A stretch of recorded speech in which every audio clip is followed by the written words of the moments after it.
Good morning students. आज हम देखेंगे कक्षा 8 के लिए लैंग्वेज थर्ड यानी क्लास 8 एंड थर्ड लैंग्वेज यानी कक्षा 8 के लिए तृतीय हिंदी भाषा, जिसका पाठ हम देखेंगे थर्ड लैंग्वेज का तीसरा पाठ कैसा पुरस्कार। इसका आज हम करेंगे पुनरावृत्ति करेंगे। तो देखिए ऑलरेडी ये लेसन तो हुआ है, लेकिन मिड टर्म एग्जाम के लिए आज हम उसका पुनरावर्तन करेंगे। यह एक घटना है। हाँ, यह क्या है? एक घटना है। तो पहले प्रसंग में आप इसको कह सकते हैं। तो यह घटना गोपाल कृष्ण गोखले के जीवन के ऊपर आधारित है। हाँ, यह उन दिनों की घटना है जब गोपाल कृष्ण गोखले क्या करते थे, विद्यालय में पढ़ते थे यानी स्कूल में पढ़ते थे। उनके अध्यापक जी जो है कक्षा में गणित का सवाल समझा रहे थे। क्या समझा रहे थे? गणित का सवाल समझा रहे थे। आखिरी पीरियड था, नहीं लास्ट का पीरियड था। उस वक्त बच्चे क्या कर रहे थे? घर जाने की जल्दी में थे। वे कुछ न कह पा रहे थे, परंतु गोपाल बड़े ध्यान से सवाल को समझने की कोशिश कर रहा था। और उस सवाल को क्यों समझने की कोशिश कर रहा था? क्योंकि उस वक्त लास्ट पीरियड तो था ही, और साथ ही साथ सर ने उसको यानी कि अध्यापक जी ने उस प्रश्न को हल करने के लिए गृह कार्य दिया था। गृह कार्य के लिए अध्यापक जी ने क्या दिया था? सवाल दिए थे। कितने कुल मिलाकर सवाल दिए थे? 10 सवाल दिए गए थे। तो उस 10 सवालों को उन्होंने क्या कहा? सोमवार को वो देखने वाले हैं, आप उसका गृह कार्य हल करके लेके आइए। तो सभी जाने में जल्दी में थे सभी बच्चे। तो गोपाल ने तो वह प्रश्नों को कॉपी कर लिया, और जैसे ही वह घर जाके उन प्रश्नों को हल करने लगा, किंतु उसमें एक दो क्वेश्चन के ऊपर जाके वो अटक गया। अंतिम क्वेश्चन में आके अटक गया। तो उसी वक्त उनके घर में उनके चचेरे भाई जो थे वह क्या कर रहे थे? चचेरे भाई आए थे, तो उनकी सहायता से, उनकी मदद से गोपाल जी ने वह प्रश्न पूरा कर लिया और लेकिन समझ तो नहीं पाया, प्रश्नों को हल कर लिया। और वह सोमवार को अध्यापक जी जब इस बच्चों पर बहुत नाराज़ हुए। क्यों हुए? क्योंकि उन्होंने सभी को प्रश्न हल करने के लिए गृह कार्य के लिए प्रश्न दिए थे, किंतु उसमें से केवल गोपाल ने ही क्या किए थे? प्रश्नों को हल किया था। इसलिए अध्यापक जी ने उन्हें शाबाशी दी, और पूरी कक्षा में केवल गोपाल ही सारे प्रश्नों को क्या कर लाया था? हल कर लाया था। जैसे ही अध्यापक ने गोपाल को इनाम देने की बात कही, तो गोपाल उठ खड़ा हुआ और वह बोला, देखिए इसमें गोपाल कृष्ण गोखले की क्या झलकती है? ईमानदारी झलकती है। वह बोला कि यह इनाम मैं लेने का कोई मुझे हक नहीं, क्योंकि इसमें से जो 10वां प्रश्न है मैंने हल नहीं किया है। मैंने मेरे चचेरे भाई की सहायता से इस प्रश्न को हल किया है। तो देखिए यहाँ पर उनकी सच्चाई और ईमानदारी की एक झलक हमें मिलती है। गोपाल कृष्ण बचपन से ही ईमानदार और सच्चे स्वाभिमानी थे, और साथ ही साथ वे देशभक्त भी थे। उन्होंने महात्मा गांधी के साथ भारत की आज़ादी में बड़े यानी कि वह जब युवावस्था में आए, तो उन्होंने महात्मा गांधी जी के साथ भारत की आज़ादी की लड़ाई में उन्होंने बढ़ चढ़कर हिस्सा लिया, और साथ ही साथ अंग्रेज़ों के विरोध में वो आवाज़ उठाई। उन्होंने कुछ लेख लिखे, जोश से भरे भाषण दिए, अफसरों के फिजल के खर्चों के बारे में उन्होंने यहाँ निडर होकर दूसरों के सामने अपना मत व्यक्त किया और सबको बताया। 1885 यानी 1885 सर 1885 में 1885 में उन्होंने कांग्रेस में जो प्रथम राष्ट्रीय सभा हुई थी, उन्होंने वहाँ पे जोशपूर्ण भाषण दिया, यानी जोशीले रूप से उन्होंने भाषण दिया। और गोखले जी जो छोटे और बड़े सभी को कैसे समान समझते थे, और उनके साथ समान उनका व्यवहार अथवा बर्ताव हुआ करता था, और इसीलिए महात्मा गांधी उन्हें अपना गुरु मानते थे। और उनके जोशीले स्वभाव से और उनका जो जोशीलापन और निडरता जो था, उसके वो क्या हो गए थे? बहुत बड़े फ़ैन, अथवा वो उसके कारण बहुत चर्चित हो गए थे। और महात्मा गांधी भी उन्हें क्या करते थे? गुरु मानते थे, और उनसे कई मामलों में उनकी सलाह भी लिया करते थे। तो इस प्रकार ये पाठ का सारांश है। तो इसके ऊपर किस प्रकार के आपको प्रश्न पूछे जाते हैं? तो देखिए, सबसे पहले अगर देखा जाए, अध्यापक ने कक्षा में कौन से सवाल पूछे गए थे? कितने सवाल पूछे गए थे? गृह कार्य के लिए कितने सवाल हल करने के लिए दिए थे? तो यहाँ पर अगर देखें तो अध्यापक ने बच्चों से कहा था कि वे 10 प्रश्नों का उत्तर वो हल करके लेके सोमवार को हल करके लेके आना चाहिए, और वह सभी की क्या करेंगे? कॉपी चेक करेंगे। उसी के साथ साथ गोपाल के सभी सवालों सही थे। इसके कारण ही अध्यापक जी ने क्या की? उसे शाबाशी दी और उसकी पीठ क्यों ठोकी अध्यापक जी ने? इस प्रकार आप उसका उत्तर लिख सकते हैं। गोपाल कृष्ण गोखले ने अध्यापक से कहा कि गुरुजी मैं इनाम नहीं ले सकता, इनाम न लेने का कारण क्यों क्या बताया उन्होंने, क्योंकि उन्होंने वह पूरे प्रश्न हल नहीं किए थे। उनका जो उसमें से जो लास्ट अंतिम क्वेश्चन था तो उसके लिए उन्होंने अपने चचेरे भाई की सहायता ली थी, इसलिए वह इनाम लेने के लिए नहीं आगे बढ़ रहे थे और उसको विरोध भी कर रहे थे। अगर गोपाल के माता पिता से उन्हें सच्चाई और ईमानदारी का पाठ हम बचपन से ही मिलता रहा। साथ ही साथ महात्मा गांधी भी उनकी न्यायप्रियता और जोशीले रूप से ज़्यादा प्रभावित थे और हर एक इसमें महात्मा गांधी जी उनकी सलाह भी लेते थे। तो इस प्रकार यहाँ पे पूछा जा सकता है। और पूरी तरह से यहाँ पे देखा जाए तो ये घटना प्रसंग है। घटना प्रसंग किसके ऊपर आधारित है? गोपाल कृष्ण गोखले के ऊपर। तो यहाँ गोपाल कृष्ण गोखले के कैसे व्यक्ति थे अथवा उनका चरित्र चित्रण किस प्रकार के व्यक्ति थे, यह अगर पूछा जाए तो आप इसका उत्तर बहुत ही सरल शब्दों में दे सकते हैं। गोपाल कृष्ण एक अध्यापक, अनुशासन प्रिय व्यक्ति थे और वे सच्चाई के साथ साथ सच्चाई और ईमानदारी भी उनमें कुट की भरी थी। इसके कारण वह सच्चे देशभक्त भी थे और वे अपने देश की गरीबी से दुखियों को नहीं बल्कि दुख को ही हटाना चाहते थे। उस मूल कारण को ही वह हटाना चाहते थे। गोपाल कृष्ण गोखले जी छोटे बड़े सबके साथ समानता का व्यवहार करते थे। इसलिए उन्होंने अपने घर में जो नाई था, जब उनको बचपन में वयस्क में शादी के उपरांत उनके अंदर बांग्ला भाषा सीखने की उनमें इच्छा जागृत हुई, तो उनके घर में रहने वाले जो नाई था उससे उन्होंने बांग्ला भाषा सीखी। तो जब वो भाषा सीखते थे क्या करते थे गोखले जी, खुद उसको कुर्सी के ऊपर बिठाकर उसके चरणों में रहता है। इस प्रकार उस नाई को उन्होंने गोपाल कृष्ण गोखले जी ने उतना ऊंचा स्थान दिया था। तो यहाँ पे उनकी सच्चाई, ईमानदारी और सभी के प्रति एक सरल भाव उनके मन में था। ऊंच हो नीच हो सभी को एक समान मानते थे, चाहे वो अमीर हो गरीब हो, सभी को एक दृष्टि से देखते थे। और ज्ञान देने वाले गुरु के प्रति उनके मन में श्रद्धा और सम्मान की भावना यहाँ पे झलकती है। वे राजनीतिक के भी बड़े अच्छे ज्ञाता थे। तो इस प्रकार आप गोपाल कृष्ण के बारे में किस प्रकार के व्यक्ति थे अथवा उनका चरित्र चित्रण व्यक्त कर सकते हैं। और साथ ही साथ गोपाल ने पुरस्कार लेने से क्यों इनकार किया, यह सभी यहाँ पे हमने एक्सप्लेन किया है। और उसी के साथ यानी कि यहाँ पे जो पाठ में आया गया है, एक्सप्लेनेशन में तो हुआ ही है, लेकिन फिर भी पुनरावर्तन में भी यह हम रिपीट कर रहे हैं। और साथ ही साथ अगर भाषा ज्ञान के ऊपर आप ध्यान दें तो इसमें समानार्थक शब्द है और रेखांकित प्रश्न भी पूछे जा सकते हैं एग्जाम में, अथवा विलोम शब्द भी। यहाँ पे इस पार्ट में अगर देखा जाए रेखांकित शब्दों के विलोम शब्द दीजिए ऐसा कहा गया।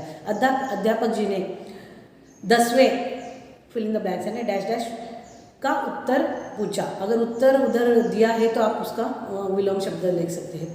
अगर प्रश्न दिया है तो उत्तर लिख सकते हैं, ठीक है। तो इस प्रकार के रेखांकित के विलोम शब्द भी पूछे जा सकते हैं अथवा डायरेक्ट विलोम शब्द भी आपको प्रश्न एग्जाम में पूछे जा सकते हैं। और समानार्थक शब्द है साहस करता है हिम्मत, और उसी प्रकार पुरस्कार, समझदारी, बुद्धिमान, यह सब शब्द हमने PDF करके आपको भेज दिए गए हैं। इन सभी को आप अच्छी तरह से पढ़िए ताकि ये पाठ आपको पढ़ने में कुछ दिक्कत ना हो। उसी के साथ साथ इसमें कुछ विशेषण और विशेष्य भी दिए गए हैं। इस प्रकार सुंदर क्या है, एक विशेषण है और इसका विशेष्य फूल। विशेषण और विशेष के बारे में बताया गया है। साहसी कौन है? सैनिक, बालक, बच्चा भी हो सकता है। 5वां लड़का। इसी प्रकार 10 किलो आटा, यानी विशेषण और विशेष्य किस प्रकार विघटित किया जाता है इसमें दर्शाया गया है। अगर परीक्षा में आपको ये प्रश्न भी आए तो आप अच्छी तरह से हल कर सकते हैं। उसी के साथ साथ इसमें एक पत्र लेखन भी दिया गया है इस पाठ के अंदर। और ये पत्र लेखन का आपको नमूना तो दिया गया है। पत्र लेखन किस प्रकार किया जाता है? पत्र लेखन यहाँ पे दिया गया है। गणित का गृह कार्य न करने की वजह से, न कर पाने पर अध्यापका को क्षमा याचना पत्र। यहाँ पे कौन सा क्षमा याचना पत्र है इस पाठ में दिया गया है। ये आपको PDF करके ऑलरेडी ग्रुप में भी दिया गया है। उसी के साथ साथ 2 दिन का अवकाश। पिछली जो अगर वीडियो दे वेडनेसडे की, अगर आप वीडियो देखें सेकंड लैंग्वेज और थर्ड लैंग्वेज दोनों को भी, क्योंकि ग्रामर भाग सेम है दोनों को, यानी कि व्याकरण का जो भाग है दोनों के लिए सही है। और इसलिए पत्र लेखन, संवाद लेखन भी उसी के अंतर्गत दिया गया है। संवाद लेखन तो आपको टेक्स्ट बुक में नहीं है, लेकिन हमें क्लास में अगर आप यहाँ होते तो डायरेक्टली पढ़ा सकते थे, इसलिए दोनों क्लास को एकत्रित करके एक ही वीडियो भेजा गया है। तो अगर आप पिछली वीडियो देखेंगे तो आपको पता चलेगा, उसमें पत्र लेखन का भी ढांचा है। वैसे तो आपको PDF करके इस क्लास के अंतर्गत, यानी इस पाठ के अंतर्गत भी आपका एक पत्र लेखन है, लेकिन उसी के साथ साथ एक पत्र लेखन और संवाद लेखन का भी वहाँ पे दर्शाया गया है। आप उसको भी देख सकते हैं और साथ ही साथ PDF करके ग्रुप में और एक्स्ट्रा क्वेश्चंस भी दिए गए हैं, आप उसको भी हल कर सकते हैं। तो आप देखेंगे अगला लेसन। यह है कहानी, ठीक है, इसका हम पुनरावृत्ति लिखेंगे।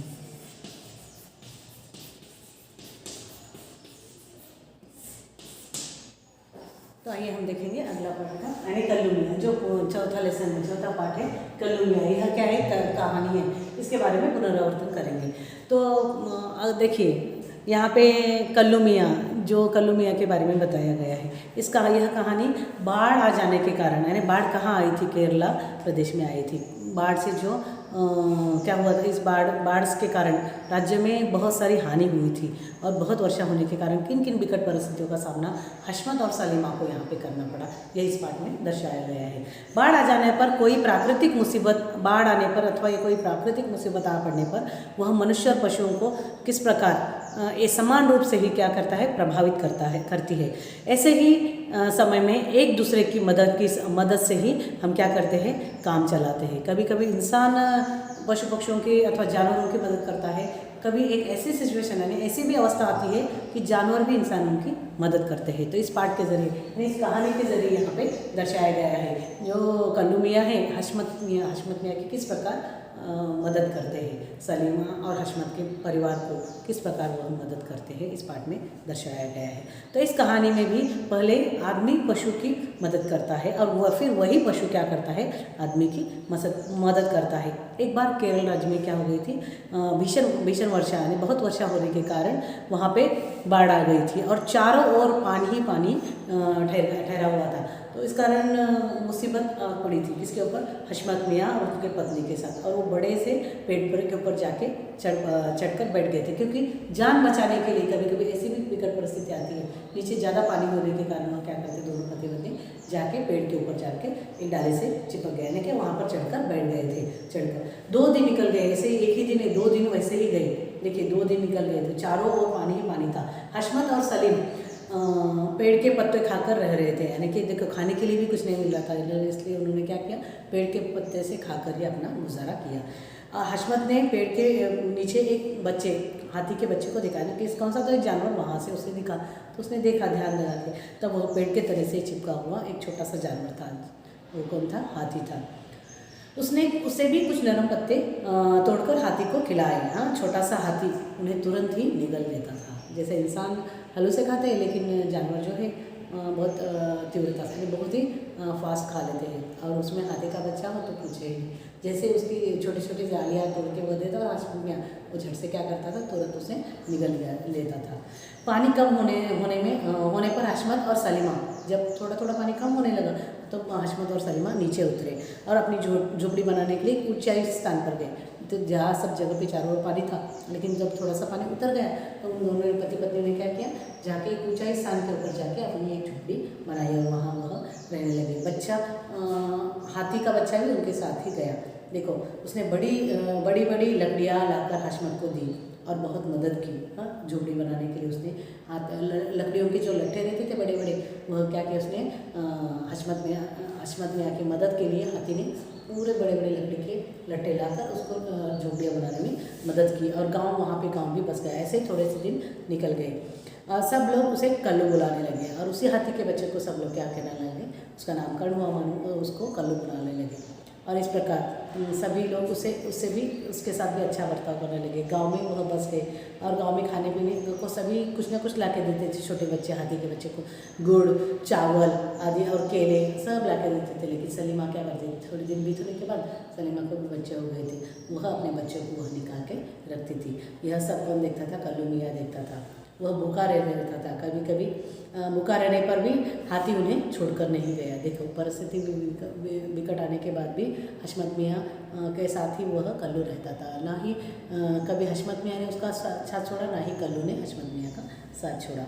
हशमत कल्लू से बहुत प्यार करता था। देखिए हशमत मियाँ ने जो थे कल्लू मियाँ से बहुत ही प्यार करते थे, वो छोटे से हाथी से बहुत प्यार करते थे। जंगल से लकड़ियाँ लाना वो सब उसके साथ ही जाता था। जब लकड़ियाँ लाने हशमत जाता था तो कल्लू मियाँ के तो उस दिन तो मेज़बानी ही रहती थी, क्योंकि वह पेड़ पर खा लेता था, पत्ते खा लेता था, चबा लेता था, साथ ही साथ पानी में तैरना, और उसके साथ ही वह वहाँ पे बहुत मनोरंजन, यानी कि उसको बहुत प्रसन्नता होती थी उसके साथ जाना, क्योंकि तालाब में नहाना, मस्ती करना, यह सब कल्लू मियाँ को अच्छा लगता था। इस प्रकार एक बार हशमत मियाँ ही थोड़े दिन के बाद बीमार हो गया था, तो घर में भी खाने के लिए कुछ भी नहीं था। सलीमा ने तो खाली हाथ खोल दिए थे, यानी कि उनके लिए कुछ भी नहीं था। हाँ, और इसलिए उसने कल्लू को भगवाया वहाँ से, यानी भगाने के लिए कोशिश की, उसकी चैन छोड़ दी, उसको वहाँ से जाने के लिए मजबूर किया, लेकिन कल्लू मियाँ वहाँ से नहीं गए। मस्तक उठाकर वहीं पर वह बैठ गया जहाँ पे हशमत मियाँ बैठे थे। एक गांव में एक मेला, उसी वक्त गांव में एक मेला लगा था, वहाँ वो पहुँचे, यानी कल्लू मियाँ और हशमत मियाँ वहाँ जाके पहुँचे, और वहाँ पे बच्चों की जिद से हशमत ने उन्हें हाथी की सवारी पर बिठाई, और उसके हर एक सवारी के लिए उसने 1-1 रुपया लिया उनसे। तो इस प्रकार उसके पास कुल मिला के 50 रुपये हुए। अच्छा खासा खाना भी खाया और उसकी सैर की सैर भी हुई।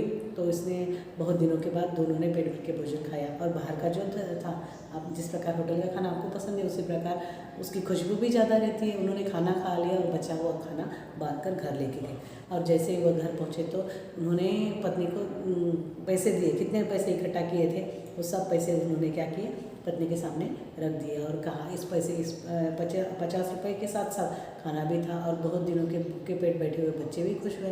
तो यहाँ पे क्या दर्शाया, देखो, एक ऐसी परिस्थिति थी जिस दिन हशमत मियाँ ने कल्लू मियाँ की मदद की, लेकिन बाढ़ से ग्रसित केरला राज्य में जब बाढ़ आई थी उस वक्त, लेकिन अब जब बीमार अवस्था में कल्लू मियाँ ने हशमत मियाँ की किस प्रकार मदद की, यहाँ पे दर्शाया गया है। तो बहुत ही मर्मस्पर्शी ये पाठ है। इस पाठ में के प्रश्न उत्तर भी बहुत ही सरल है, उसी भाव में जिस प्रकार यहाँ पे दिए गए हैं। हाँ, यानी कि बहुत ही सरलता से यहाँ इसका उत्तर आप लिख सकते हैं।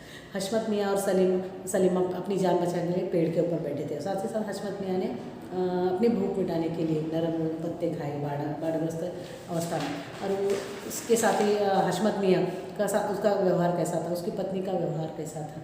कल्लू हशमत को प्यार तो करता था, उसी के साथ साथ उसके साथ ही रहना चाहता था, इसलिए हशमत मियाँ के साथ न छोड़े हुए कल्लू मियाँ हमेशा उसके साथ ही रह गया और उसके साथ ही बस गया। कल्लू भारी भरकम लकड़ियाँ लाकर उसे किस प्रकार सहायता की झोपड़ी बनाने के लिए, लकड़ियों के लट्टे ला के देता था। कभी कभी झोपड़ी बनाने में कल्लू हशमत मियाँ से भी बहुत ही मदद करने में मददगार सहायक यहाँ पे साबित हुआ। और अधिक वर्षा होने के बाद कौन से राज्य में, अगर वन वर्ड्स एक शब्द में आपको प्रश्न पूछा जाए, अधिक वर्षा के कारण कौन सा प्रदेश ग्रसित हुआ अथवा बाढ़ग्रस्त राज्य कौन सा था, तो केरला आप लिख सकते हो। और हशमत मियाँ ने भूख मिटाने के लिए क्या किए, नरम पत्ते चबाए। हाथी हशमत मियाँ से हाथी कृतज्ञ क्यों था, क्योंकि उसने कोमल डालियाँ तोड़कर हशमत मियाँ को खाने के लिए दी थी, इसलिए हाथी यानी कि कल्लू मियाँ हशमत मियाँ से कृतज्ञ था। अगर कुल मिलाकर पूछा जाए इसमें अगर आप हाथी के बारे में अभी प्रश्न पूछा जाए तो आप यहाँ पे लिख सकते हो अनुच्छेद के तौर पर, यानी अनुच्छेद यह जो व्याकरणिक भाग है अनुच्छेद, इसके लिए आपको 40 से 50 अदरवाइज 60 to 80 वर्ड्स ऐसे शब्दों में आपको लिखना रहता है। शब्दों में लिखिए। अगर इस पाठ के आधार पर देखा जाए तो आपको हाथी के बारे में अथवा कल्लू मियाँ के बारे में, हाथी यह एक जानवर है, हाथी के बारे में एक अनुच्छेद लिखिए। इस प्रकार आपको अगर प्रश्न पूछा जाए तो आप हाथी के बारे में लिख सकते हैं। इस प्रकार एक निबंध लिखते हैं उसी प्रकार आपको अनुच्छेद भी लिखना रहता है। अनुच्छेद में भी हस्ताक्षर अच्छे होने चाहिए रहते हैं। यानी कि जिस प्रकार आप ऐसे में लिखते हो, हाथी क्या है, हाथी किस प्रकार का हाथी है, हाथी कैसा खाना खाता है, वो मदद किस प्रकार कर सकता है, उसके कार्य क्या क्या होते हैं, यह सब इस अनुच्छेद में आपको लिखना रहता है। तो उसी प्रकार अनुच्छेद भी आपको परीक्षा के लिए है। तो अनुच्छेद कौन से भी जनरल टॉपिक के ऊपर भी, अगर आप पिछले साल देखें तो उसमें भी आपको अनुच्छेद था। तो आपने किस प्रकार सूरजमुखी के फूल वगैरह एक टॉपिक दिए थे, और केरल के आसाम के राज्य का वर्णन, आसाम का एक अप्राकृतिक सौंदर्य, ऐसे ही एक अनुच्छेद दिए थे। उसी प्रकार हाथी भी एक प्राणी के ऊपर देख सकते हैं, पुस्तक के ऊपर देख सकते हैं, शिक्षकों के ऊपर, राष्ट्रीय एकता, बहुत सारे ऐसे टॉपिक, यानी हमेशा अनुच्छेद जो है जनरली टॉपिक दिए जाते हैं, उसके ऊपर ही आपकी भाषा लिखने की जो शैली होती है वो पता चलती है। तो ये व्याकरण के पाठ के ऊपर आपको आधारित है। 5 मार्क्स के इसके ऊपर दिए जा सकते हैं। नहीं, इस पाठ के ऊपर अगर पूछा जाए तो यह टॉपिक मिल सकता है आपको लिखने के लिए। तो उसी प्रकार आप अनुच्छेद लेखन के लिए भी तैयारी कीजिए साथ ही साथ, क्योंकि वो जनरल टॉपिक रहता है, दिया तो है लेकिन फिर भी जस्ट यहाँ पे संबोधित किया है, क्योंकि इस पाठ के आधार पर यह अनुच्छेद लेख हो सकता है। हम देखेंगे पाठ के आधार पर कुछ प्रश्नोत्तर किस प्रकार लिखने चाहिए। तो देखिए यहाँ पे मूंगफली वाले ने राम प्रसाद को कैसे समझाया, तो आप इस प्रश्न का उत्तर लिख सकते हैं। मूंगफली वाले ने 2-4 मूंगफली रोज़ बचाई, इन्हें बड़े से लिफाफे में रखता गया, जब लिफाफा भर गया तो राम प्रसाद को दी।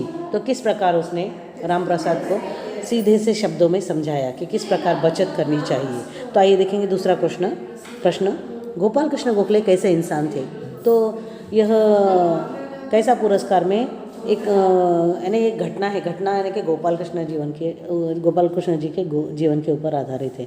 तो किस प्रकार उसका आप चरित्र चित्रण अथवा कैसे व्यक्ति थे आप लिख सकते हैं। तो गोपाल कृष्ण गोखले बहुत अच्छे इंसान थे, वह बड़े साहसी और निर्भीक व्यक्ति थे, वे सच्चे देशभक्त थे, वह अपने देश की गरीबी से दुखी रहते थे। गोखले जी छोटे बड़े सबके साथ समानता का व्यवहार करते थे, उन्हें सभी भाषाओं से प्रेम था, ज्ञान देने वाले गुरु के प्रति उनके मन में श्रद्धा और सम्मान की भावना थी, वे राजनीति के भी अच्छे ज्ञाता थे। तो यहाँ किस प्रकार इस पाठ में दर्शाया गया है और इसका उत्तर आप इस तरह से लिख सकते हैं। तो अगला प्रश्न देखेंगे कल्लू मियाँ के पाठ से। कल्लू ने हशमत की कैसी सहायता की। तो किस प्रकार कल्लू ने हशमत की सहायता की। इस पाठ में दर्शाया गया है कि जब बाढ़ग्रस्त इलाके में अतिवर्षा होने के कारण एक इंसान जब सबसे पहले पशु की सहायता करता है और उसके उपरांत पशु यानी जानवर किस प्रकार एक इंसान के काम आता है, यहाँ दर्शाया गया है। तो देखिएंगे इसका उत्तर किस प्रकार होता है। कल्लू ने मेले में से बच्चे को अपने ऊपर बैठाकर घुमाया, उससे जो पैसे मिले उससे हशमत ने अपने और परिवार के खाने पीने का सामान खरीदा और कुछ रुपए बच भी गए उससे। अगला प्रश्न देखेंगे बालक की कौन सी बात सुनकर ओवेर लज्जित हो गई। तो ये गरम जामुन पाठ से है। तो यहाँ पे एक छोटे से चरवाहे के बालक ने किस प्रकार वाक चातुर्य से ओवेर को चुप कराया था, तो वो कैसे लज्जित हो गई। तो इस प्रश्न के उत्तर आप इस प्रकार लिख सकते हैं। बालक ने ओवेर से कहा कि मौसी यदि जामुन गर्म नहीं है तो फिर तुम उन्हें फूंक फूंक कर क्यों खा रही हो। इस बात का ओवेर के पास कोई उत्तर नहीं था, यह सुनकर वह लज्जित हो गई। तो आगे अगला प्रश्न देखेंगे ओवेर के सामने क्या समस्या थी। तो कौन सी समस्या थी उसके सामने। वह सड़क के बाजू जाते समय उसने क्या देखा। तो ओवेर ने देखा कि के सामने यह समस्या थी कि जामुन कैसे तोड़े, क्योंकि वृद्धावस्था में पेड़ पर कूदकर चढ़ना उसके वश की बात नहीं थी। तो इस प्रकार उसके सामने क्या समस्या थी वहाँ पे दर्शाया गया है। तो अगला प्रश्न देखेंगे सबसे पहले कविता हमें क्या संदेश देती है। तो यहाँ पे सबसे पहले कविता का यहाँ पे क्या दर्शाया गया है, सुबह के प्राकृतिक सौंदर्य का वर्णन यहाँ पे दर्शाया गया है। साथ ही साथ इस कविता में दिखाया गया है कि सुबह जल्दी उठने से क्या क्या होता है, कौन से फायदे हैं। तो यह कविता हमें प्रकृति से प्रेम करने का संदेश देती है। साथ साथ ही यह भी सिखाती है कि जिस प्रकार हर नई सुबह के सारे प्रकृति अपने अपने कामों में लग जाती है, वैसे ही हमें भी नई ताजगी और ऊर्जा के साथ अपने कामों में जुट जाना चाहिए। तो इस प्रकार आपको प्रश्नोत्तर लिखना है। और साथ ही साथ भाषा ज्ञान भी है, पर्यायवाची विलोम शब्द भी इसके आधार पर दिए गए हैं। देखिए यहाँ पूरा रिवीजन तो हम नहीं कर सकते, पुनरावर्तन नहीं कर सकते, हर एक क्वेश्चन से एक एक दो क्वेश्चन हम यहाँ पे दिए गए हैं। यह छोड़ के अतिरिक्त क्वेश्चन को भी आपको पढ़ना है।